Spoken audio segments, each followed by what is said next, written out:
En todo este recorrido creo que hemos hecho múltiples aprendizajes, pero también múltiples desaprendizajes, que es lo que nos importaba profundamente, poder deconstruir ideas, poder interpelar, poder desaprender.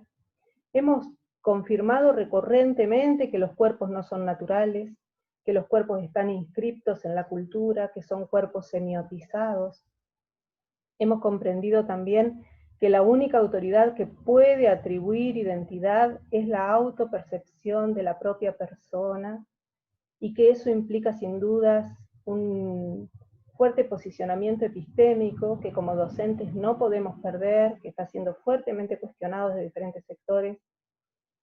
Hemos reforzado una y otra vez que nuestras prácticas no son neutras y que no son neutros nuestros contenidos, y que esta profesión tan política que hemos elegido es muy potente y muy poderosa, pero que está en nosotras, en nosotres, en nosotros, el poder utilizar esa herramienta como un elemento de transformación, y que nuestros aprendizajes estén en fuerte vínculo entre conocimientos, saberes, afectos, sentires, o no lo estén, y que si no lo están, lamentablemente, van a ser una forma más de reproducción del sistema heteronormativo, capitalista, patriarcal, colonial.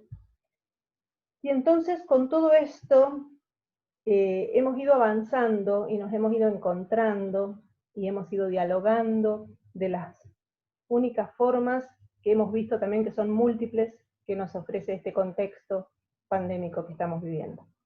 Pero estos conversatorios, y esto lo decimos siempre porque nos interesa marcarlo y porque tenemos una identidad institucional también muy fuerte, son parte de un programa que es a su vez parte de una facultad que tiene un proyecto político claro, y por eso en todos los conversatorios nos ha acompañado nuestra decana y estamos muy agradecidas de que eso sea así, porque quienes conocemos a Betty sabemos que no es un acompañamiento formal, que tiene que ver, o que tiene un porqué, que tiene un porqué político, que tiene que ver con la existencia de este programa y que tiene que ver con una concepción de educación y de educación sexual integral y de educación inclusiva, que es parte de su proyecto de gestión. Así que bueno, para el último conversatorio, Betty, te volvemos a pasar la palabra como para que nos acompañes. Y bueno, muchas gracias, sí. Estás muteada, Betty, ¿eh? Bueno, muchas gracias, Silvia. Decía, solamente quiero saludar bueno, primero buenas tardes a todas, a todos y a todes. Agradecer también la participación y el acompañamiento de ustedes, no solamente por haber estado tan activamente y pacientemente todos estos encuentros que hemos tenido, sino también porque han acompañado al programa institucional de la Facultad de Ciencias Humanas y que Silvia Siderac dirige, coordina tan espectacularmente, que me parece que, bueno, hoy en este último día era importante recalcar no solamente el compromiso que tienen tanto Silvia y todos quienes acompañan y han hecho posible que este espacio, estos encuentros de debate, de reflexión, también de mucho aprendizaje, nos sirven a todas para, bueno, seguir pensando cómo acompañamos las trayectorias diversas en la formación, es decir, en nuestras instituciones formadoras. Nosotros formamos docentes, pero bueno, la comunidad también es muy grande, tenemos estudiantes graduadas, y bueno, y todos aquellos que esperan de una institución educativa, pública, gratuita, que acompañe, ya les digo, y les permita también realizar abordajes de distintas problemáticas. Creo que este ciclo, estos conversatorios han reflejado claramente, y lo explicó también Silvia muy bien, lo que el programa se propone y los objetivos y las metas que se ha trazado originalmente. Así que solamente, ya les digo, me queda agradecer a las organizadoras, a las y los participantes, a quienes han hecho las exposiciones tan ricas en toda su experiencia, en sus relatos, en sus narrativas, es decir, todo lo que nos han brindado para que podamos compartir con todas, todos y todas. Dicho esto, hoy es el último día, así que sería como la despedida, y bueno, repito y agradezco infinitamente el trabajo y la colaboración y la participación de todas y todos. Muchas gracias. Bueno, gracias Betty. Y como para sumar los agradecimientos, yo quiero contar, hoy que está acá, que la génesis de estos conversatorios tuvo mucho que ver también con Eric Morales Smucker, así que gracias Eric. Y agradecerle a Mirta, porque hubiese sido imposible hacer todo esto sin Mirta Feruzzi, muchísimas gracias, que estuvo en todo, absolutamente en todo, y sobre todo en todas las cosas que yo no sé hacer. Así que muchísimas gracias, y hoy cerramos con un conversatorio así como muy esperado por algunos y por algunas, por varias cuestiones que se van a ir viendo durante el transcurso sin duda.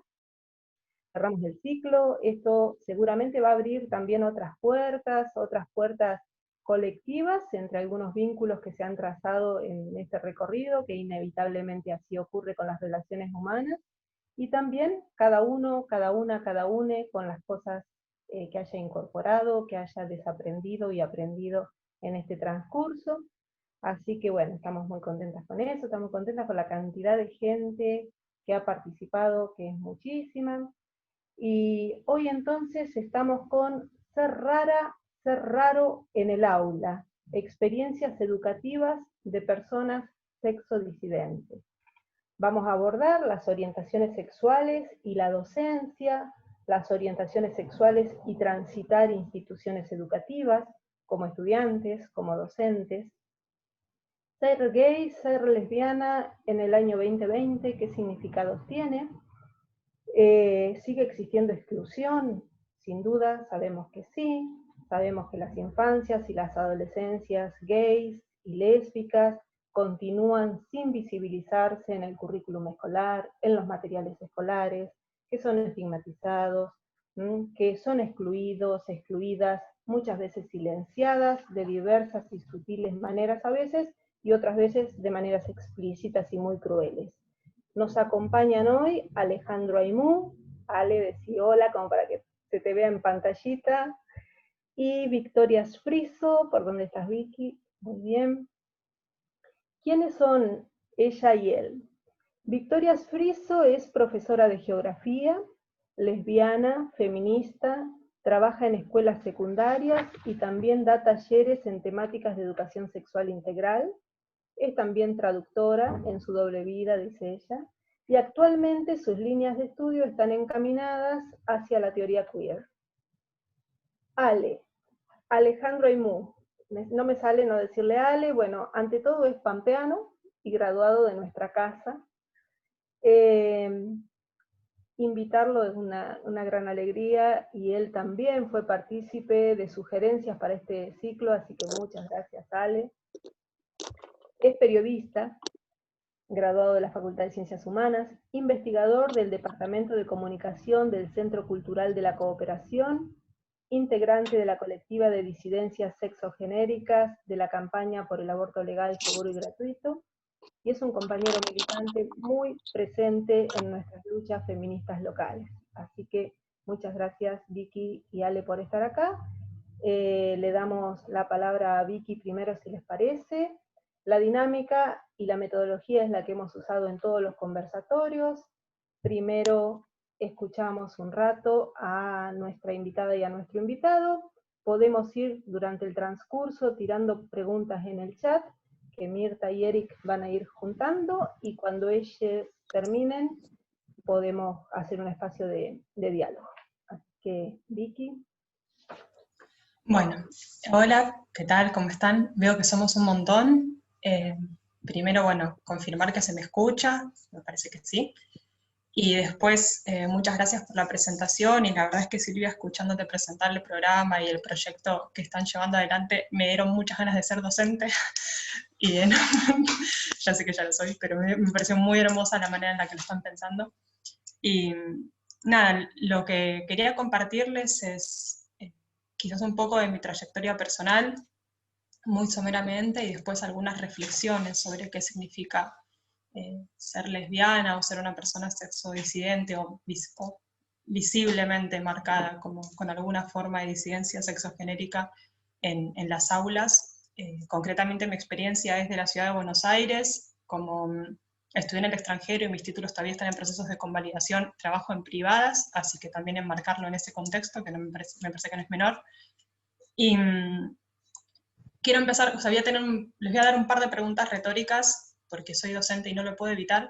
La primera que les quiero proponer es como que se tomen 3 segundos bajo una pregunta que ya es casi, para nosotros podría ser casi una remera permanente, que es ¿cuándo cada una de las personas que estuvo acá, que está acá presente hoy, cuándo se dieron cuenta que eran personas heterosexuales? Si en algún momento de sus trayectorias vitales, si cuando eran niñas, si en la adolescencia, si fue más adelante, ¿cuándo se dieron cuenta que eran heterosexuales? Pregunta retórica, guárdenla unos segundos nomás. Voy a empezar por las pequeñas marcas que podríamos como llamar más en términos de discriminación, no tanto en mi trayectoria como estudiante, porque mi forma de rareza siempre fue muy de la expresión de género, más allá de la orientación sexual. Salí del armario como a los 28, así que toda mi cursada y mi vida en las instituciones más joven fue bajo una marca heterosexual, pero siempre fui muy rara en la expresión de género. Expresión de género me refiero a cierta masculinidad evidente que siempre habité y que siempre estuvo conmigo.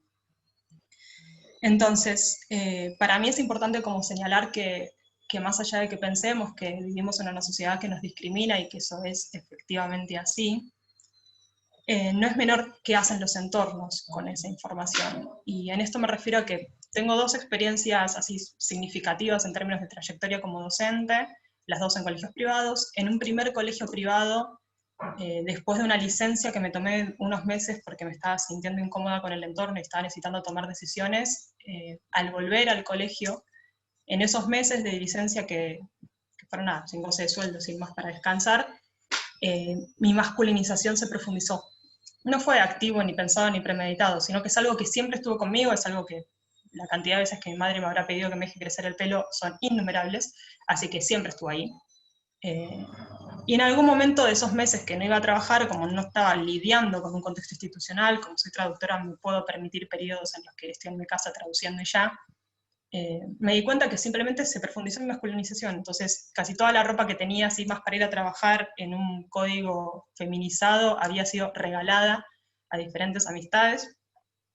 Y cuando tuve que volver de la licencia, que finalmente resolví darle una segunda oportunidad a ese espacio institucional, me di cuenta que no tenía ropa para lo que el colegio esperaba de mí. Y me angustió muchísimo. Tuve como 3 días pensando cómo me iba a vestir, si iba a volver a buscar una ropa que me permitiera habitar el aula sin comentarios, o si iba simplemente a atravesar la situación y terminar de profundizar en eso que ya era una rareza para el plantel docente con el que me relacionaba. Opté como por un intermedio y recuerdo que entré al aula muy incómoda. Yo en ese momento daba todos los años, daba de primero a quinto, tenía todos los cursos de geografía del colegio y a la vez daba proyecto de investigación en quinto, entonces tenía mucha relación con los diferentes estudiantes, los diferentes cursos, y la bienvenida de los chicos fue súper cálida, fue muy hermosa, y aún así hubo algo de una incomodidad mía por no poder terminar de estar cómoda en mi propio espacio, en las aulas que realmente fue una bienvenida que recordaré bastantes años, supongo. Y fue muy fuerte, porque ese colegio era muy cerrado, era muy cerrado. Y cuando se dio el debate del aborto, por el 2018, fue uno de los colegios donde nos persiguieron a los docentes que hablábamos del aborto, y de hecho despidieron a una compañera por llevar el pañuelo a las aulas, y fue una situación súper tensa, súper complicada, en la que nos prohibieron hablar con los estudiantes sobre el aborto. Entonces ya no se trataba solo sobre discriminaciones de lesbiana o no lesbiana, sino sobre una necesidad de silenciar políticamente nuestras ideas.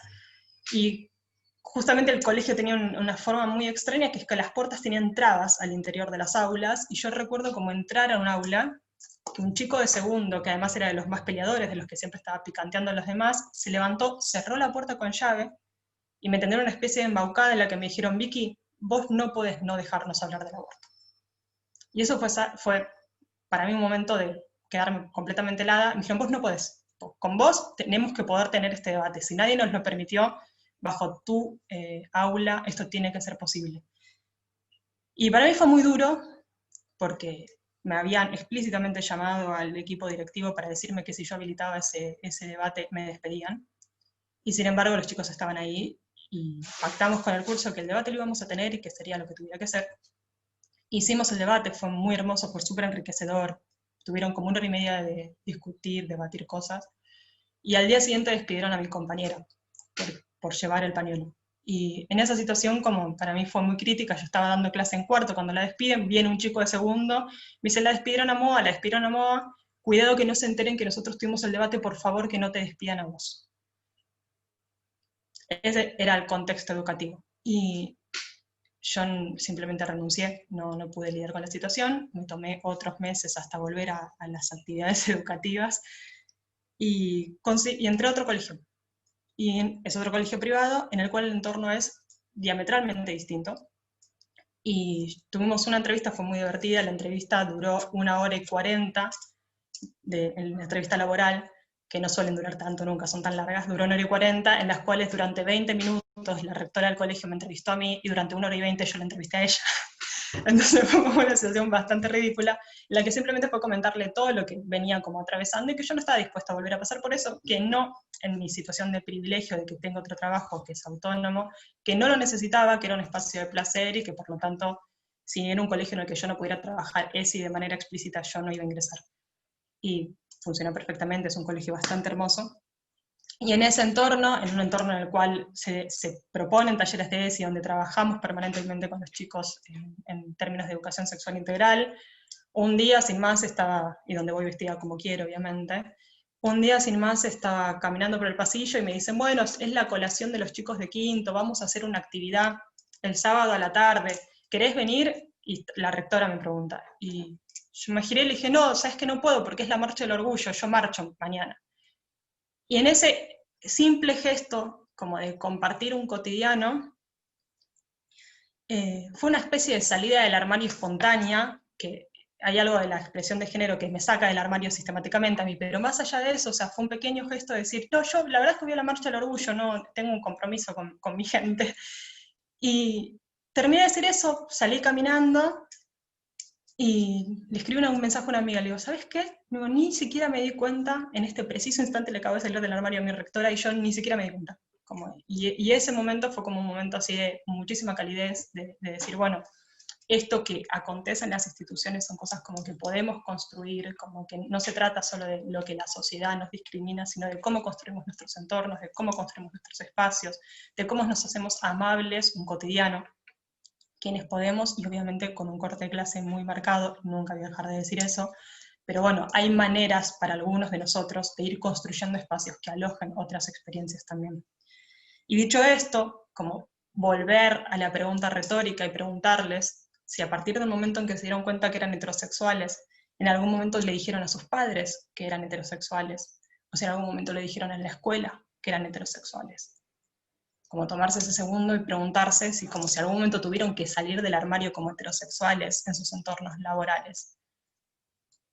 Y para mí esta pregunta es muy potente, no solo por la experiencia que les acabo de comentar, sino porque pone de manifiesto que vivimos en un marco de suposición heterosexual.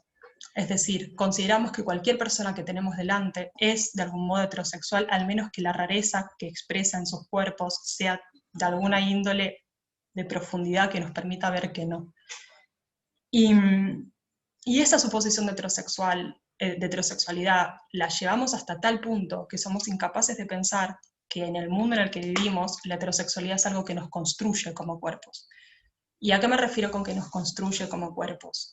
Que no es en la mayoría de los casos una elección espontánea ser heterosexual, sino que está permanentemente construida en términos discursivos, un poco lo que comentaba antes Silvia, o sea, somos semióticamente construidos como personas heterosexuales.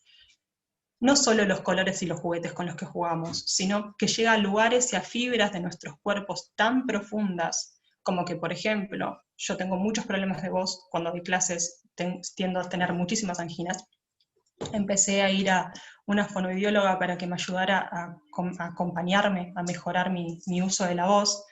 Y en un momento me dijo, vos tenés una voz demasiado aguda para tu garganta. Y le pregunté, ¿qué significa eso? Y me dijo, tenés una voz social.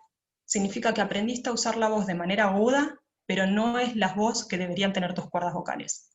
Entonces, el género y la suposición de cómo tenemos que presentarnos ante los demás, y para mí el lesbianismo no es una orientación sexual, yo la vivo en términos genéricos porque se me expresa todo el tiempo, es tan profunda que incluso supone una angina mensual en mi vida cotidiana como docente.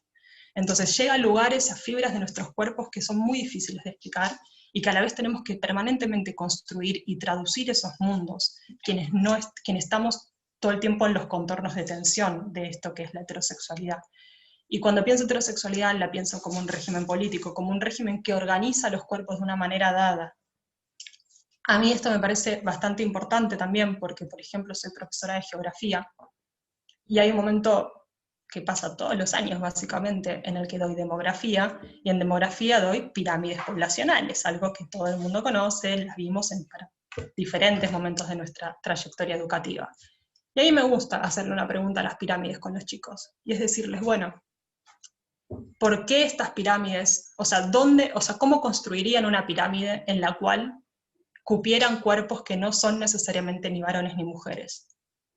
O sea, ¿hasta qué punto la política pública de Estado es incapaz de pensar esos cuerpos? ¿Y hasta qué punto la forma en la que construimos nuestras realidades es siendo incapaces de pensar esos cuerpos? Entonces, como de golpe, tenemos una clase entera donde los chicos tienen que hacer una pirámide en la cual se expresan las diferentes corporalidades. Y tienen que imaginar cómo representar y cómo relevar esos datos y cómo intentar construir una política pública demográfica que contemple esas corporalidades. Y es un momento en el cual se pone en tensión en el aula de una manera muy clara los límites de nuestro pensamiento para poder llegar a abordar ese tipo de problemáticas. Se pone de una manera muy explícita lo muy heterosexualizadas que tenemos nuestras ideas, que somos incapaces incluso de pensar poblacionalmente que existen cuerpos que no son ni mujeres ni varones, o incluso que no tienen una relación de procreación entre sí complementaria.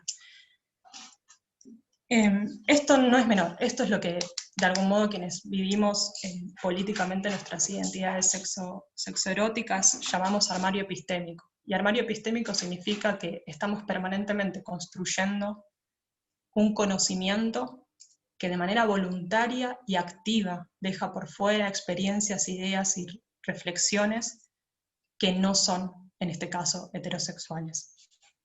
Entonces, ese armario epistémico es como un poco el marco de inteligibilidad en el cual nos relacionamos, y a veces es muy difícil ir a pincharlo, ir a decir, bueno, este silencio, el clásico silencio a voces, este silencio que todos sabemos, se puede simplemente develar.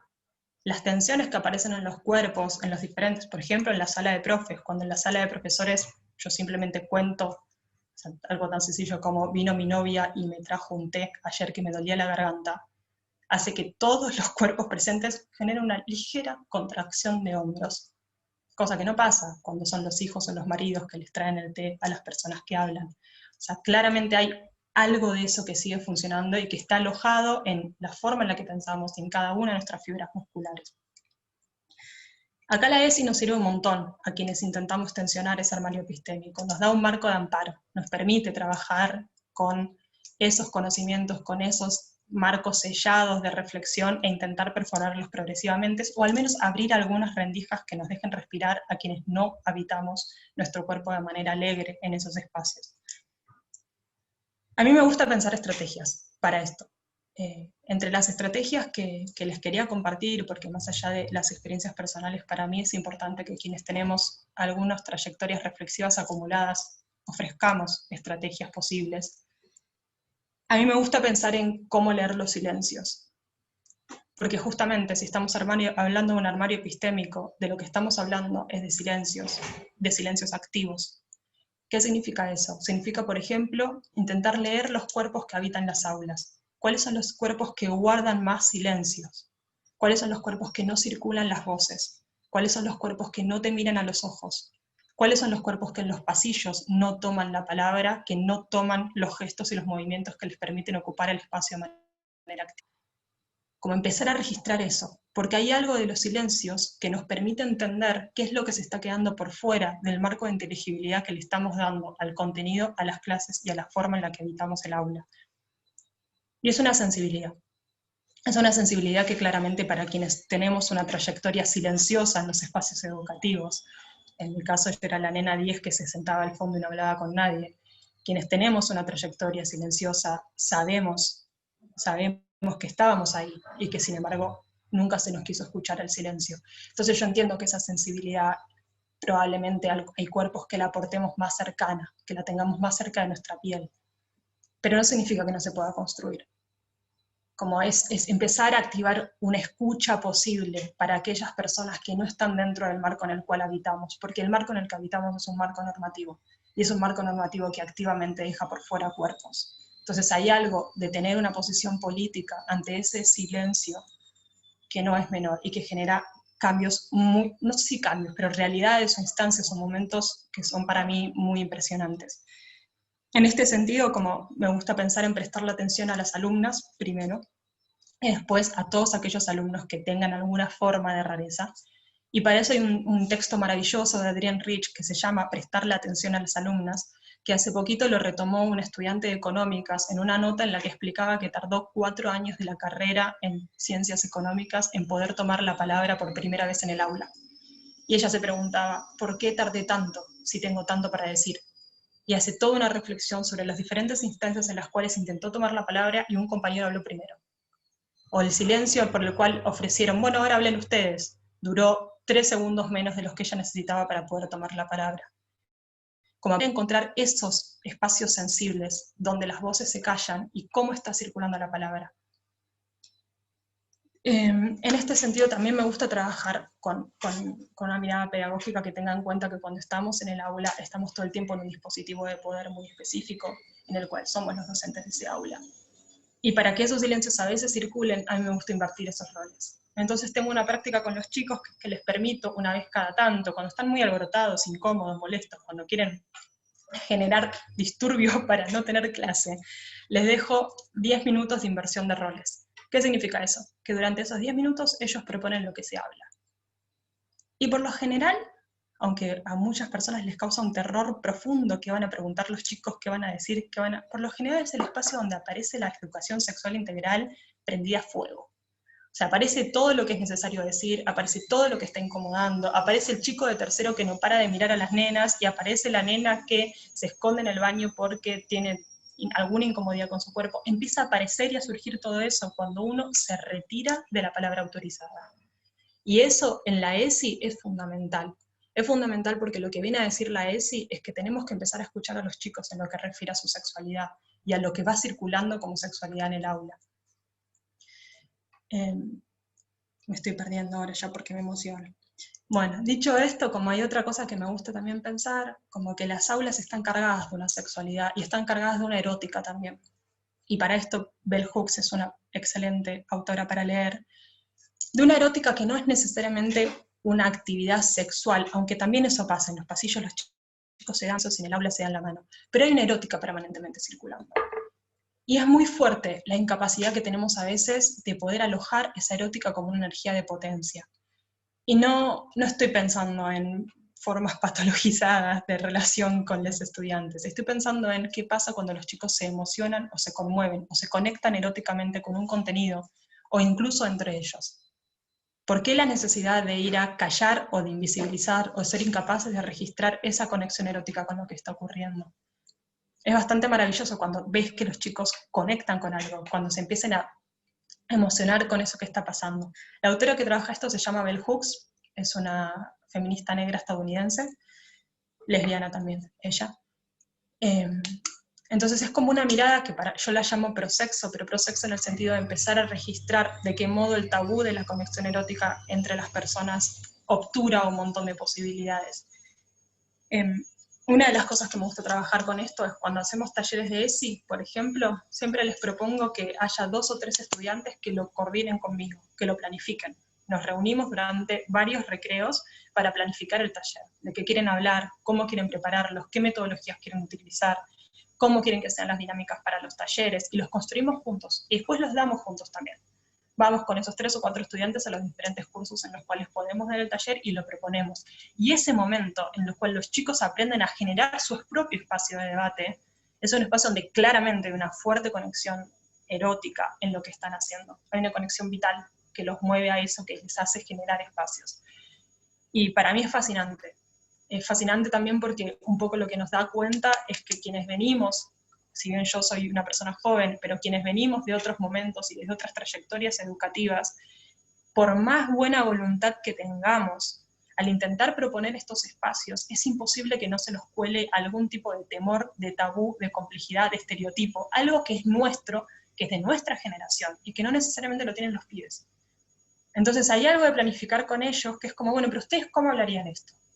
Y a veces salen temas que es como, bueno, chicos, esto en el marco institucional no lo vamos a poder hablar, yo soy sincera, esto no va a funcionar, pero pensemos algo para al menos acercarnos a esto y que a ustedes les quede para debatir en el recreo cualquier tema que se quede por fuera de lo institucionalizable. Y los resultados han sido maravillosos. Y no es por vender una campaña de éxito, no se trata de eso, sino en un colegio en el cual hubo en un año como 6 o 7 scratches por situaciones de violencia entre ellos, entre estudiantes. Hicimos un trabajo de talleres con los estudiantes, planificados por los estudiantes de cuarto y quinto, que eran quienes estaban más conmovidos, que duró aproximadamente 6-7 meses, y después de ese proceso de 6-7 meses de diferentes talleres de trabajo sobre consentimiento, violencia en los vínculos, relaciones entre estudiantes y adultos, cómo hacer que los estudiantes puedan hablar con los adultos sobre lo que les está pasando del colegio y que sean escuchados, las situaciones de tensión bajaron muchísimo. Y empezó a armarse una especie de pequeño protocolo interno escolar donde ya todo el mundo conoce quién en el aula tiene una sensibilidad posible de escuchar y de alojar esas situaciones y cuáles van a ser los canales de comunicación que se aceitan y funcionan para que los adultos responsables en esa situación podamos llegar a la información antes de que eso devenga un estallido de conflicto. Y ese tipo de situaciones es simplemente hacer los espacios en los que vivimos más habitables para los cuerpos que intentamos tener una sensibilidad sexoerótica distinta a la normativa. Es simplemente eso. No tengo mucho más que contarles. Y después si quieren les paso los textos. A mí me gusta mucho leer, así que me gustaría compartirles también. Bueno, gracias por la atención. Gracias, Vicky. Excelente, excelente. Realmente creo que estamos todas así con ganas de aplaudir, pero acá, bueno, se ven manitos. Muchísimas gracias. Muy, muy bueno tu relato. Ale, ¿estamos listos? Bueno, buenas tardes a todas, todos y todes. Quiero agradecer a este conversatorio sobre interpretar trayectorias educativas de exclusión y pensar prácticas inclusivas, a Silvia, a Mirta, a Beatriz, y me llena de amor, de cariño, un reconocimiento enorme a esta casa de estudios, a la Universidad Nacional de La Pampa, universidad que habité, que formé parte en la carrera de comunicación hace ya mucho tiempo, y en una época completamente diferente a la actual, en una provincia de La Pampa muy, muy distinta, con un sesgo mucho más conservador, y en una ciudad de Santa Rosa donde las disidencias teníamos que camuflarnos y encontrar estrategias para poder sobrevivir a ámbitos que eran bastante hostiles. El ámbito educativo era uno de ellos. Y quiero rescatar también el trayecto que se ha dado en todo este tiempo, sin ninguna duda que tiene que ver con los cambios de época y que tiene que ver también con el proceso que se han dado también la incorporación de nuevas generaciones que vienen a irrumpir en un escenario que es conservador, porque la provincia de La Pampa lo es. Sin embargo, encontrar un espacio educativo, un espacio como este, es muy esperanzador. Y pienso, por ejemplo, que los ámbitos educativos también son ámbitos además de ser ámbitos de formación, también son ámbitos de socialización, y es donde se producen uno de los primeros acercamientos con otros que no forman parte de nuestras historias de vidas más inmediatas. Las escuelas, los colegios, las universidades, son ámbitos donde empiezan a ser un punto de encuentro con otros que vienen con otras trayectorias de vida, con otras historias, con otras biografías. Y en este sentido, me parece que es muy importante que puedan ser espacios de recreación, de una sociabilidad, libres de barreras que estereotipen a los alumnos, a los profesores y a todos y todas y todos quienes habitan estos espacios. Cuando me propusieron esta propuesta de, bueno, ser rare en el aula, me encantó el título, inmediatamente comencé a pensar cómo fui construyendo yo mi red de vínculos en estos espacios, ¿no? Muchos de ellos me fueron marcando cuál era lo que se esperaba de mí en tanto un varón, un niño, que se esperaba de mí determinada conducta, determinada forma de ser, determinada forma de vincularme, y cuando no cumplía esas expectativas, se me marcaba sistemáticamente que eso no era una conducta esperada, ¿no? Entonces, estos mecanismos, a partir de los cuales se expresaban, por ejemplo, a través de estigmatización, de burla, de menosprecio, desvalorización, y de ponerme en un lugar de rareza, de excluido. Por ejemplo, tengo una anécdota que era tal la disrupción de una mariquita, digamos, en el aula, que me acuerdo que una vez una psicóloga, una maestra, le sugiere a mi mamá que me mande al psicólogo porque decía que yo no me podía integrar a los varones, ¿no? Entonces el problema era mío, no era ni de la institución, no era del grupo humano, sino que el problema era mío. Y eso es todo un dato a la hora de poder analizar estas personas que también de alguna manera están a cargo de grupos de alumnos, de alumnas, y que son docentes y que tienen de alguna manera algún tipo de responsabilidad en el vínculo.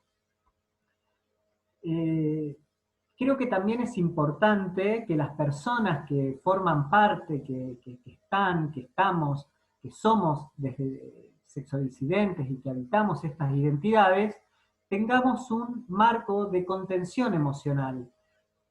Por lo general se da en espacios que no son la escuela en este caso, y que son previos al ingreso en el recorrido de la educación formal. Y es importante que se pueda sostener a estos niños emocionalmente para que puedan tener determinadas herramientas para poder ejercer algún tipo de estrategias a la hora de enfrentar estas violencias, que son violencias que te marcan, que no se espera de vos. Por ejemplo, una vez un compañero en la escuela primaria me dice que no tengo que jugar con ellos, ¿no? Porque ellos tenían una forma de juego de la cual yo no podía formar parte, porque eran como muy brutos, así, me lo acuerdo patente, y que yo no estaba para formar parte de ese grupo. Imagínense que la maestra que le dice a mi mamá que tengo que ir a la psicóloga porque no me puedo integrar al grupo, el compañero que me dice que no juegue con ellos porque no estoy para formar parte del grupo ni de sus juegos porque ellos juegan de otra manera. Y también pienso acerca del lenguaje, ¿no? El lenguaje que instala significantes que se materializan en una diversidad de expresiones y de manifestaciones, una manera de referirse de un modo quizás a veces peyorativo, por lo menos la forma de estigmatizar, de marcar ese tipo de violencia, es a través, por ejemplo, del menosprecio hacia un compañero por su orientación sexual, por su identidad de género, por su expresión de género, y instala un sistema valorativo donde esa persona es el blanco de burlas, de estigmatización. Y estos intercambios verbales también que expresan estas violencias también se expresan, por ejemplo, en las comunicaciones institucionales, donde, por ejemplo, se espera desde el personal docente, cuando envía comunicados hacia las familias. Estoy hablando de en la época en la que yo transité los espacios educativos. Hoy no formo parte de escuelas ni de ámbitos académicos, pero siempre estaban dirigidos hacia una familia de un modelo heterosexual, donde había una madre y un padre, o en todo caso estaba dirigida hacia las mamis, porque también daba cuenta que la tarea de cuidados recaía sobre mi madre, no esperándose así lo mismo de mi papá en este caso. Pero pensemos, por ejemplo, cómo este lenguaje se entiende como un sistema vivo, que va cambiando con el tiempo. Un lenguaje que, además de crear significantes, expresa un clima de época y que las nuevas generaciones también lo resignifican. Y hablamos, por ejemplo, concretamente de lo que tiene que ver con el lenguaje inclusivo, donde viene a romper una estructura binaria en la cual la sociedad también se ha formado y se ha esperado que todos respondamos a esa estructura. También entendemos que hay que ver que los espacios educativos también son espacios laborales. Recién Victoria podía dar cuenta de muchas de las anécdotas que ella contaba en tanto la escuela como un ámbito laboral, donde también se producen situaciones que tienen que ver con expresiones de violencia, como en cualquier ámbito laboral, y que también están reguladas por organismos internacionales, por ejemplo la OIT, que regula acerca de las situaciones de violencia que se pueden dar en un ámbito laboral. Por ejemplo, a través del convenio 190, la OIT hace foco en el acoso y en la violencia en el mundo del trabajo. Y cuando hablo del mundo del trabajo, se tiene que entender como no solamente el ámbito de trabajo, que puede ser un ámbito físico, sino también a lo que hace al entorno de esa persona, que tiene que ver fundamentalmente con el hogar. El acoso o el bullying, ¿no es cierto?, en el ámbito educativo, impacta directamente en el rendimiento o en la continuidad de la escolaridad, ¿no? Y esto tiene que ver fundamentalmente con una ausencia de pertenencia con ese ámbito. Una persona que es víctima de violencia sistemática en el ámbito educativo, en la escuela, por supuesto que va a tender a tener no un sentido de pertenencia con el grupo del cual es blanco de esas burlas, y al mismo tiempo acarrear una frustración que puede desembocar en la deserción escolar. Y a mí me parece que es muy importante el rol de les docentes.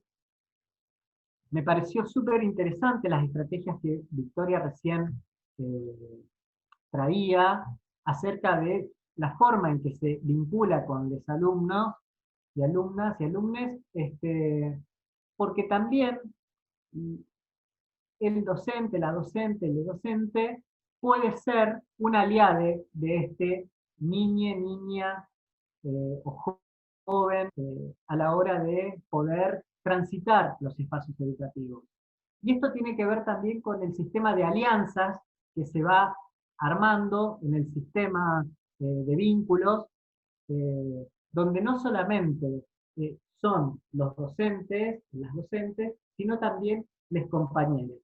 En mi caso particular, yo tenía grandes dificultades para poder relacionarme con varones porque la verdad no tenía empatía, en muchas, mayoritariamente no tenía una gran empatía con los varones como compañeros. Sí encontraba un espacio más, donde podía expresarme más libremente con mis compañeras mujeres, ¿no? Entonces, ellas fueron, en este caso, mis principales aliadas para poder transitar la escolaridad, en este caso. Y cuando pienso en propuestas, que me parece que es importante que podamos tener esta instancia, pienso, por ejemplo, en que la institución educativa se tiene que involucrar de una manera transversal, lo más transversal posible, para dar ese espacio a la libre expresión de las diversidades. Por ejemplo, uno de los ámbitos más hostiles, los cuales me ha tocado atravesar en el contexto educativo, han sido las clases de educación física. Porque, por un lado, o sea, la propuesta pedagógica era tirarnos una pelota, que juguemos al fútbol, pero también la reproducción de las violencias, que no solamente se daban, si yo no podía cumplir con lo que se esperaba de mí, ¿no?, como un jugador de fútbol, sino que además también eran, en muchas circunstancias me tocó atravesar situaciones de violencias ejercidas por el propio profesor de educación física, que se esperaba de mí un comportamiento mucho más masculinizado, sin ninguna duda. Estas iniciativas me parece que tienen que ser transversales, no, en la formación docente, y también en una ESI que pueda contemplar a las disidencias sexogenéricas como personas que habitamos los espacios, como identidades que atravesamos estas trayectorias educativas. Bueno, nada más. Muchas gracias por el espacio. Muchísimas gracias, Ale. Muchísimas gracias, Victoria. La verdad es que un material riquísimo. Les comento mientras Mirta y Eric hacen un repaso de las preguntas, que por supuesto que nosotras nos hemos tomado el atrevimiento de guardar todo este material y hacérselo circular a todas las personas que están inscriptas en el conversatorio, es decir, que todos están recibiendo los audios de los encuentros anteriores. La verdad que es un material para quienes damos clase riquísimo, para quienes se están formando ni hablar, y para todas las personas que nos han acompañado. Bueno, no sé, Eric, Mirta, yo he ido viendo así a la pasadita muchos comentarios, pero no sé si alguno de ustedes quiere tomar la palabra como para poder contarnos.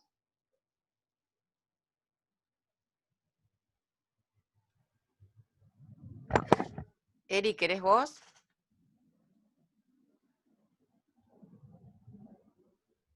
Rocío Rocío preguntaba si era religioso el colegio, Vic. Sí, una de las primeras preguntas, Victoria, era el contexto institucional, el contexto en el que te desenvolviste.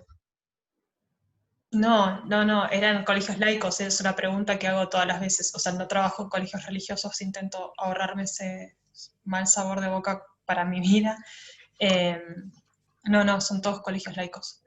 Sí. Bien, no y después, obstante, sí, no tuvo que ver con eso, no, claramente no. Ok. Después, Victoria, consultaban por el material las autoras, los autores que has mencionado, que me parece que alguno de ellos ya ha sido informado en el chat, el trabajo de Adrienne Rich y después el de Bell Hook, que fueron los dos que mencionaste. Sí, acabo, mientras escuchaba a Ale, intenté hacer una búsqueda rápida y no los encontré todos, pero ahí les mandé como algunas recomendaciones y los nombres para que los puedan buscar después con más calma. Bien. Gracias, Vicky. Mirta. Bueno, no, un agradecimiento. Sí, muy agradecidas y la verdad que dicen que muy ricos los encuentros, ¿no? Dice, Analía dice, gracias por estas expresiones de sentimientos y emociones de ustedes para poder pensar la cuestión de la sexualidad en nuestras escuelas con nuestros alumnos. Si hay alguien que quiera hacer alguna... Sí, Teníamos saludos de distintos lugares, desde Mar del Plata, provincia de Buenos Aires, otras ciudades, Entre Ríos, vimos ahí salutaciones, muchas colegas que se sentían identificadas con lo que iban relatando tanto Victoria, ahí también vi el agradecimiento de Lucas hacia Ale por la experiencia que estaba compartiendo, y sí, podemos, Mirta, abrir si tienen otras consultas. Y si quieren compartir alguna experiencia, quizás tengan alguna experiencia como para compartir a partir de todo lo que hemos hablado en estos conversatorios, ¿no?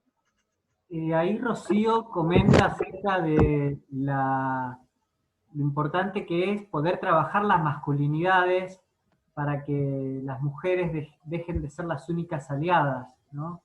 Y a mí me parece fundamental, porque mi experiencia militante fundamentalmente se inicia a partir de problematizar mi masculinidad, que es el lugar en el que habito de alguna manera, aunque es un proceso obviamente en deconstrucción.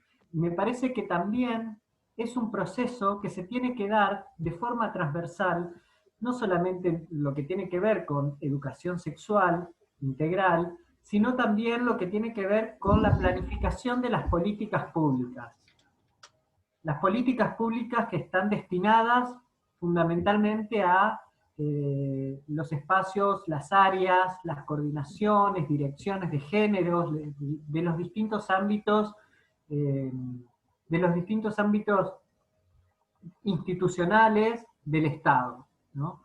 Poder desplegar una serie de políticas públicas que problematicen las masculinidades para poder enfrentar a una violencia sistemática que proviene de una masculinidad hegemónica a partir de la cual nos marcan que debemos responder como un modelo específico a quienes somos leídos como varones. Y quienes somos leídos como varones y que quizás no respondemos a ese modelo heterosexual esperado, también tenemos que tener la oportunidad de tener herramientas para poder llevar adelante ese proceso de construcción de esa masculinidad. Porque por otro lado es un modelo absolutamente opresor también para quienes se identifican como varones heterosexuales. Gracias, Ale. Aparte de los saludos desde Bahía Blanca, Pellegrini, Trenquelauquen y Córdoba, ya hay un... Ellen quiere hacer una intervención. Ellen. Sí, hola, ¿qué tal? ¿Cómo estás, Ellen? Bueno, estoy acá. ¿Me ven? ¿Me escuchan? Sí, sí, te escuchamos. Sí, bueno, nada, me encantó ahí. Bueno, Ale, por supuesto que lo conozco, Vic, no recuerdo haberte usado, pero la verdad que me resultó profundamente conmovedor lo que va conmovedor, nada, todo. Y ahí me interesarían. Nos hemos cruzado, yo me acuerdo de vos. No, sí, con vos sí, pero digo Vic, no sé. No, sí, yo me acuerdo de vos. Sí. Y bueno, el texto de Rich lo voy a tratar de buscar porque ahí me reinteresa. Por ahí un poco una experiencia, no sé, estoy siempre monotemática, la gente que me conoce, estoy traumada con la situación de hostigamiento laboral que vengo pasando hace 3 años en las escuelas preuniversitarias de la Universidad Nacional del Sur, en Bahía Blanca. Y está todo el tiempo ahí atrás la cuestión del hecho de que soy profesora lesbiana visible, pero es como muy difícil enfrentar lo que cuenta Vic, que es como un nivel de violencia abierta que es extremadamente difícil de enfrentar, pero también es muy difícil de enfrentar esa cosa que no termina de desatarse, que ahora que como se cuidan, entre comillas, por ejemplo, personal del DOE desde el Departamento de Orientación Educacional para retirar a una alumna del curso, igual la retiraron antes de siquiera hacer una entrevista. Las psicólogas consignaron que la alumna se sentía incómoda porque yo había dicho que era lesbiana. En realidad fue a raíz de una pregunta de una alumna, y digamos que estábamos viendo qué significaba LGTB, y alguien dijo, ¿vos sos algo de todo eso? Primer año del secundario, y dije, sí, soy lesbiana. Que le había molestado eso, que le molestaba que nos sentara con las piernas abiertas, esta cuestión de la expresión de género. Claro, se atajan en la cuestión de que, no, bueno, pero la niña se siente incómoda igual. Tiene 12 años, se siente incómoda, yo solamente anoto que se siente incómoda. Digamos, ¿cómo te atajás de esta lesbofobia, digamos, feroz? Es claro que esas señoras no tienen la más remota perspectiva de género, y tienen, digamos, en todo caso, si lejanamente tienen una perspectiva de género, digamos, tienen una perspectiva heterocentrista, digamos, es muy difícil trabajar con la gente que tiene una corrección política, digamos. A mí me resulta complejo, a veces me es más fácil enfrentarme directamente a ciertas cosas que a la gente que la dibuja muy bien. Afortunadamente, digamos, tenemos la directora de todas las directoras, Liliana Granero, que vos conocés, Silvia, es increíble el compromiso que tiene con la ESI, pero por más que sea la directora de todas las directoras, las demás, salvo ahora que tenemos una nueva en el ciclo, que también es excelente, le hacen la vida imposible, pero también es todo bla bla bla para el alumnado, sí, la ESI, pero después te hacen la vida imposible. Y yo sinceramente no sé si desde lo experiencial, desde lo académico, desde la perspectiva pedagógica, desde dónde, por ahí ustedes me pueden aportar como una mirada de cómo confrontar estas violencias tan sutiles, bueno, perdón, no se pueden pedir soluciones, pero realmente llevo 3 años de esto muy disminuido con la cuarentena, porque no pueden ejercer las mismas violencias que ejercían antes, por lo cual para mí esto es un regalo casi, digamos, que para otra gente es muy duro, pero ¿hasta dónde pones el cuerpo? Porque la verdad que hay muchas cosas no de más, y eso es que estamos en cuarentena, donde yo vuelvo a lo presencial, ¿cuánto voy a resistir? ¿Cuánto resiste un cuerpo lesbiano, digamos, las miradas, el hostigamiento, el uso y manipulación de estudiantes de 12, 13 años para decir lo que las adultas no se bancan? La nena, qué sé yo, le habrá molestado por el entorno que tendrá, digamos, esta preadolescente, está creciendo, pero para mí claramente usaban lo que ella decía, que hay que ver también hasta qué punto lo dijo, porque no me consta exactamente, como, no sé, bueno, es eso, a ver qué se les ocurre, Ale, Vic, qué palabra de compañeros me pueden decir también. No sé, o sea, no sé cuánto puedo decirte, o sea, lo que me quedo pensando es que efectivamente esa es la pregunta, o sea, ¿cuánto resiste un cuerpo lesbiano o un cuerpo sexodisidente en general en ciertos contextos laborales? Y no es menor, y ahí sí, como, esto sí, más para el resto, no tanto para vos personalmente, pero no es menor que las tasas de personas en situación de calle sean tan altas para las personas LGTB, o que las tasas de suicidio sean tan altas para personas LGTB, o la cantidad de personas LGTB, cuando ya dejamos la parte más oscura de lado, nos dedicamos a los oficios o a relaciones de trabajo que tengan que ver con la autonomía. O sea, yo construí un oficio de traductora a partir de una acumulación de experiencias de hostigamiento laboral, que fue como, yo no creo que esto me pase de manera permanente, y es muy fuerte como que eso pase así. Y no es que te quiera decir, bueno, retírate del espacio, no se trata de eso, pero es como intentar pensar de qué modo, o sea, una coexiste y negocia en esos espacios, y qué es lo que puede negociar, porque a veces negociar la visibilidad, y la visibilidad es negociar la vida completamente. Esto te pregunta un estudiante, ¿qué hiciste el fin de semana? Y vos no podés contarle, porque involucra a una persona que tenés que inventarte, que sea distinta para que pueda ser relatable a tus estudiantes, y es muy fuerte eso. ¿Por qué quienes te dicen, bueno, listo, ya está, bueno, no digas que sos lesbiana y ya, ¿para qué te buscas los problemas? pero no se trata de eso, se trata de tengo que cambiar la manera de vestir, tengo que no contarle a nadie cómo es mi vida, tengo que mantenerme en absoluto silencio, tengo que no contar qué cosas me gustan, porque depende de qué películas, qué libros leo, se pueden dar cuenta. Y empieza un registro paranoide, y un registro de la paranoia heterosexual, que es muy impresionante, y que me parece que es muy difícil a veces de dimensionar. O sea, el nivel de depresión que se puede, o sea, no sé, yo he llegado a tener ataques de pánico en algunas instituciones, o sea, es muy complejo. Y a la vez es eso, es como, bueno, ¿y qué haces en el contexto específico? Y para mí, como siempre ha sido buscar alianzas, como buscar compañeros y compañeras con los cuales tuviera alguna forma de afinidad e intentar hacer bloques. Es como intentar, o sea... Es complejo lo de las alianzas justamente porque esa gente empieza a sufrir acoso laboral también, y por lo menos una vicedirectora renunció, otra maestra coordinadora también renunció. Digamos, es como que soy radioactiva en un cierto punto. Mi experiencia es esa también, Helen. La verdad es que no sabría, o sea, y terminé renunciando, entonces me cuesta mucho decirte algo. Mi experiencia fue como todas mis alianzas fueron cayendo progresivamente porque no soportaban la presión, y en algún momento fue como, quizás tenga que ver más con intentar tomarte, o sea, yo hice eso, yo me tomé una licencia, unos meses de descanso para poder tomar una decisión, como tomarte una licencia para poder reflexionar vos y ver cómo construís, y buscar ahí tus estrategias más chiquititas. Me parece como, me da mucha tristeza no poder decirte, esto me funcionó, porque la verdad es que no tengo eso, pero quizás alguien sí.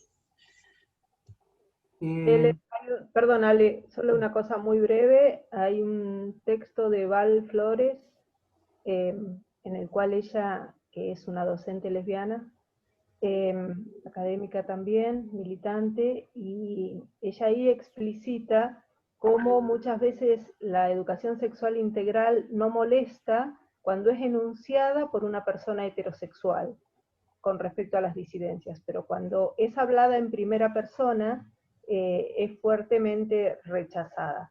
Después te envío, si querés, por particular el texto, pero me parece que puede... Gracias, he leído varias cosas de Val, pero no me acuerdo concretamente de esa enunciación. Es uno en el cual habla de la formación docente. Buenísimo. Para mí es importante retomar y tener en cuenta que los ámbitos educativos son ámbitos laborales, y que las violencias que se reproducen son como las de cualquier ámbito laboral. Es muy difícil en un ámbito laboral, siendo gay o lesbiana, en un ámbito laboral hostil, poder sostener en el tiempo esos cargos, esos puestos laborales, que por lo general se traducen en situaciones de estrés muy grande, en situaciones de enfermedades que son sintomáticas respecto de las situaciones de violencias, de discriminación, de estigmatización que esa persona sexodisidente tiene. Y me parece que también desde ahí, cuando yo me refiero a organismos del Estado que trabajan fundamentalmente con los espacios laborales, puedan tener una perspectiva de géneros y de disidencias sexuales, de diversidad sexual, como se la denomina desde las políticas públicas, para poder generar ámbitos laborales libres de discriminación, en este caso por orientación sexual y por identidad de género. El ámbito educativo tiene sus particularidades por ser un ámbito educativo, pero me parece que soslayar que fundamentalmente se trata de un ámbito laboral es terminar viendo la mitad del vaso, digamos, la mitad del vaso vacío, fundamentalmente porque hay un establecimiento en cuanto a normativas que hacen a la protección de los trabajadores y trabajadoras LGBT que habitan estos espacios. Y en el caso de las personas LGBT que trabajan o habitan espacios laborales donde se suceden situaciones de violencia, es muy difícil de sostener en el tiempo estos puestos laborales, y en muchos casos ha terminado inclusive en suicidios de trabajadores y trabajadoras. Creo que fue el año pasado o hace 2 años atrás, un trabajador de un supermercado gay que estaba en pareja con una persona, con un proveedor del supermercado, también terminó suicidándose por el hostigamiento de uno de los gerentes del supermercado por su orientación sexual. Bueno, estas situaciones son situaciones que se repiten, y que se repiten fundamentalmente cuando vemos que personas son violentadas por estar, por ejemplo, en bares, en restaurantes, con sus parejas, y son echados. Acá en la ciudad de Buenos Aires hemos visto varias situaciones. Hoy por hoy en pandemia no, obviamente no, porque no hay prácticamente habilitaciones, pero sí de chicos gays que han sido violentados en restaurantes, en bares, en pizzerías, por estar con sus parejas en el bar, ¿no? Me parece que también poder pensar estrategias y alianzas tienen que ver fundamentalmente con tener la suficiente, digamos, poder leer el ámbito en función de las personas que forman parte de él. Pienso en los ámbitos educativos, pero también pienso en otros que tienen que ver con espacios quizás de la administración, en ámbitos empresariales, donde se están pensando distintos tipos de estrategias, algunas con un pinkwashing muy evidente, pero que algunas veces es como un punto desde el cual se empiezan a abrir estas oportunidades para poder dar lugar a espacios laborales donde las personas gays, lesbianas, impulsar también en este caso trabajadores y trabajadoras trans que puedan formar parte del mismo. Gracias Ale, gracias Vicky. Tengo una consulta de Gigi para Vicky. ¿Tuviste apoyo de tu familia? Y mientras vamos leyendo algunos agradecimientos desde Pellegrini por la riqueza de cada una de los conversatorios. Silvia, Mirta, amplían la mirada y nos ayudan a seguir deconstruyéndonos. Y algo que comenta Analía, que es una consulta, me parece que tanto con la intervención de Helen como también la respuesta de Ale y Victoria, si la cuestión es trabajar con los colegas, pregunta, con los colegas docentes, si con los estudiantes se aborda de forma más natural y sin tapujos. Yo creo que si pensamos en esta última, después tomo la otra, no sé si con los estudiantes siempre es de forma más natural y sin tapujos. Lo que acaba de contar Helen da cuenta de que no siempre funciona de una forma tan sencilla con los estudiantes tampoco, depende de los contextos, depende de un montón de cosas. Trabajar con los docentes sí es súper importante. En mi caso, como todo espacio educativo que habito, empiezo a tejer microespacios de educación sexual integral bajo tierra, es decir, hacer contacto con colegas que tienen alguna inquietud, empezar, o sea, ser como una especie de biblioteca andante, tener todo el tiempo en la cabeza títulos de textos que le puedes recomendar a alguien, un montón de PDFs enviados por celular, la cantidad, como ir manteniendo una situación como muy activa en relación a cómo acompañar las inquietudes de quienes están con ganas de hacer algo, pero que quizás están como haciendo sus primeros pasos. Hay como una generosidad pedagógica y didáctica que me parece como súper importante. Y después mi familia hace lo que puede, como todas las familias, hace simplemente lo que puede. Para mí es como, mientras nos mantengamos en un código del afecto y del cuidado, vamos construyendo como podemos. Para mí la alteridad es algo que no podemos saldar. El mundo no es de color de rosa, a mi mamá le cuesta un montón. Mi viejo cree que la tiene solucionada, pero cada vez que alguien en la calle me trata en masculino, cosa que pasa muy frecuente y que a mí no me molesta, porque de hecho uso los dos pronombres, y mi papá se pone un poco nervioso. Pero si vos sos tan femenina, me dice, bueno, es como esas cosas pasan, y nada, hacen lo que pueden, y en un punto también está bueno también que sea así, porque tampoco es que es tan sencillo que, o sea, prefiero que se equivoquen pero que estén, a que por temor a meter la pata no puedan formar parte de una vida conmigo en un cotidiano. Entonces nada, pero nada, tengo una familia que es bastante amable, sí. En ese sentido, sí. Mirta, Gracias. tenemos Sí, quería ahí una persona que manito. tiene... Sí, una Sí. manita, Clau Juno, y después seguimos con el chat. Clau, tiene una consulta. Está bien, disculpen, estuve tocando acá. ¿Querías hacer una consulta, Clau? Agradecer, muy interesante. Creo que todos tenemos responsabilidad para acompañar a todas estas personas que nos prestan su relato, su vida, que comparten. Un gran agradecimiento. Gracias, Clau. Seguimos con el chat. Rocío Mateo nos comentaba que ella trabaja en un programa donde damos talleres, dice, en contexto de encierro, y la falta de sí allí adentro es muy fuerte. No hay una política educativa que le incluya, la diversidad no es una opción dentro de las cárceles. Y esto está en sintonía, me parece, con lo que nos comentaba Betty, que las escuelas y las instituciones sobre todo docentes, discriminan y persiguen a todos aquellos que no se portan dentro de la norma. Y en línea con ese aporte, tenemos el comentario de Ignacio en relación al peso y el poder somático que tiene la norma sobre los cuerpos. Qué importante como docentes que revisemos qué cuerpos estamos construyendo, que me parece que eso... esa explicación de Vicky sobre cómo la heterosexualidad se transforma en un régimen político que organiza nuestros cuerpos estuvo muy bien explicado y suma a lo que próximamente con Silvia vamos a trabajar desde el seminario, así que me parece bárbaro eso. Mirta. Sí, yo como reflexión, ¿no?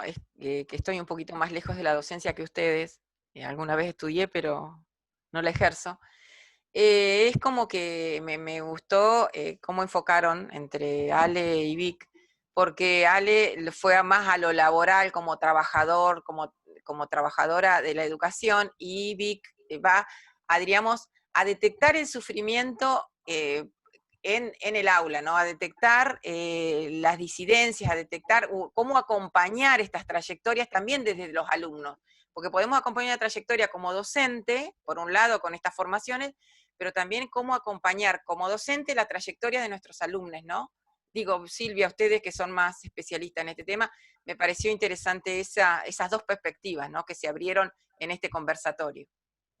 Exactamente, y el tema de, por un lado, lo que de algún modo comparte y denuncia Ale de su infancia, y cómo en la propuesta de las estrategias de Vic, que me quedo con todas porque me las anoté, porque me parecen muy buenas, pero el tema de muy esperanzador, y lo comparto con Helen, porque siempre tenemos una mirada además esperanzadora en esto, ¿no? Si no somos un poco utópicas en la docencia, es muy difícil, pero me pareció buenísima y muy potente la categoría de la sensibilidad a construir.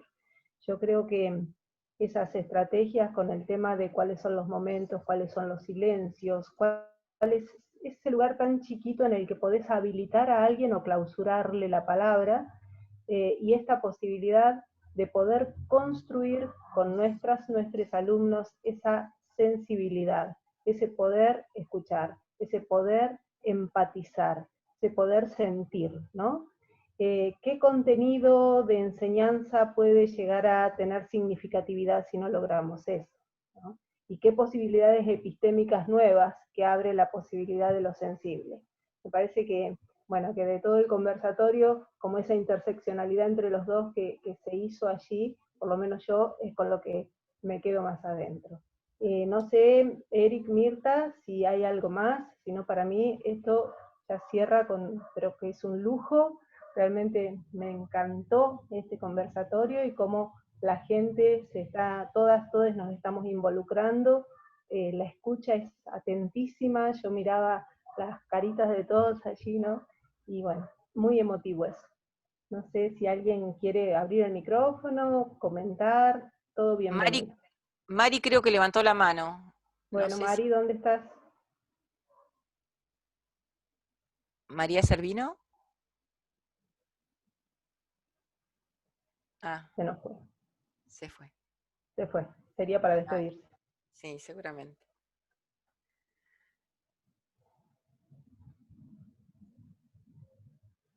Bueno, Bueno, no sé, permiso. Perdón. No, yo quería agradecerles y también decir que me parece muy, muy importante que estemos acá, porque lo que contaron los compañeros, hablan un poco de esta falta de formación que hay y cómo cada una realiza su propia formación individual, pero que hay que tener una política educativa mucho más amplia, porque que dependa de cada uno de nosotros. En este caso, la universidad avala esto y da cuenta de esto, pero yo no sé, yo soy de Buenos Aires, y cuando me formé mi carrera no estaba la posibilidad, tuve 2 materias después más adelante que tenían algo que ver con género, pero no estaba atravesado el género en la carrera. Entonces, después tenemos que hacer una formación individual, si estamos interesadas en hacerla, si no puedo seguir todo mi camino formando diferentes generaciones sin ni siquiera adentrarme un poquito en la ESI. Entonces me parece muy importante que estemos todos acá, todas acá, todos acá, pero también que haya una política desde una universidad que forma formadores presente para que las cosas cambien, porque si no vamos a seguir teniendo dinosaurios en las aulas, y la verdad que eso es un poco lo que tenemos que evitar, ¿no? Y compañeros que también tengan la misma misión que nosotros, que es la de generar una educación de calidad para todos, que toque todas las temáticas, y que acepte a todas las diversidades.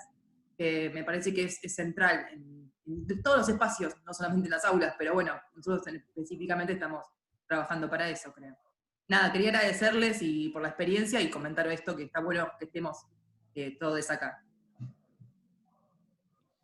Hola, abrí un cachito la cámara. Bueno, la verdad que es maravilloso la temática, todas las que se han dado. Me quedo con esto de Vic, esta cuestión de mirar esos silencios. Soy docente de nivel inicial.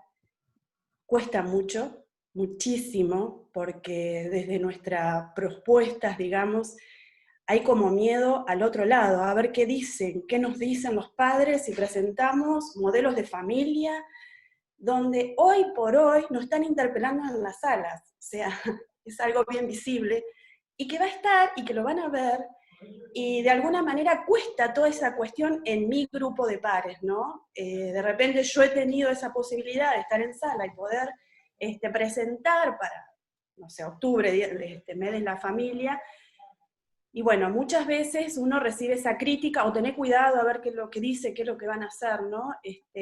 O de repente esto de mirar estas cuestiones, estos silencios, a lo que dice Vic, en esta cuestión de por ahí aparece un nene con uñas pintadas y se quiere vestir de princesa, y no, estas cuestiones, cómo la vamos, cómo nos van interpelando, y nosotros cómo vamos actuando con respecto a eso. Y muchas veces tenemos esta cuestión de la familia que viene a que no permitamos determinados juegos. Y cuánta pelea nos hace falta todavía. Y la verdad que me quedo con esto, con Alejandro también, esta cuestión de las instituciones, cuánto necesitamos cambiar esto y buscar las estrategias. Creo que es nuestra principal función como docentes, y poder brindar esto, ¿no? Esta apertura, que de algún modo esas infancias puedan vivir felices y puedan expresarse de su forma. Muchas gracias.